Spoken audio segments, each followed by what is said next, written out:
Some progressive caucus members just joined the fight to free Julian Assange, and here's why that's so important. This is why I can vibe with true progressives, and I do mean the true progressives, because while I disagree with them vehemently on economics, they're down on civil liberties. They're down on anti-war. They're consistent on these things. I think they have more overlap with libertarians in that regard than probably most people on the right. And one of those civil liberties that is increasingly under threat is the First Amendment, both when it comes to free speech and freedom of the press.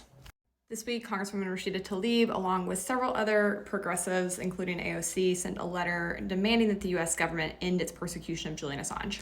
I say that's based.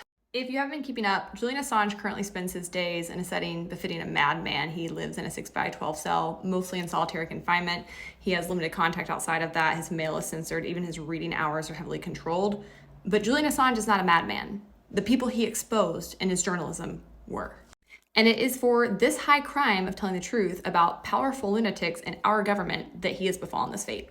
Under his media outlet WikiLeaks, Assange published leaked documents from military whistleblower Chelsea Manning that proved the U.S. government was carrying out war crimes in our Middle Eastern conflict. Among his revelations were inhumane practices at Guantanamo Bay, opportunistic text messages between numerous government officials within 24 hours of 9/11 figuring out how to use the attacks to go to war, a video of U.S. military members gleefully murdering 5 civilians in Baghdad, including 2 journalists. There were also documents that had the true death tolls and costs of these wars, the futility of the Iraq and Afghanistan invasions, just how badly we were losing these conflicts, covert drone strikes in Yemen, the list goes on.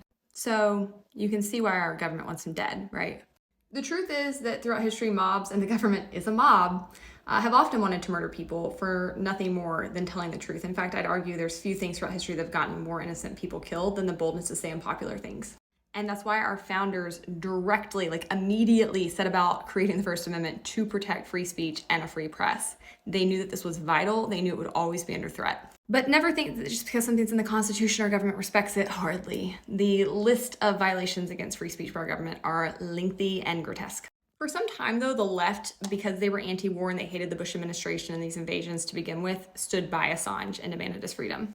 But in 2016, he released about 20,000 emails from the DNC, basically showing that the party rigged their nomination process against Bernie Sanders for Hillary Clinton, and that pissed off a lot of Democrats. The right also kind of similarly flipped on how they felt about him during that time, but Trump continued to persecute him. And actually, in 2019, the federal government produced an 18-count indictment against Assange and started pushing for his extradition. If he's sent here, he faces 10 years in prison for each of those counts. Not only are these charges an assault on Assange's First Amendment rights, they're also a sinister threat against anyone in the media who tells the truth about the government, which is why you've seen virtually nobody in the mainstream media covering the new Pentagon release. Thankfully, a bipartisan coalition is forming to free Julian Assange. This is the free speech war of our lifetime.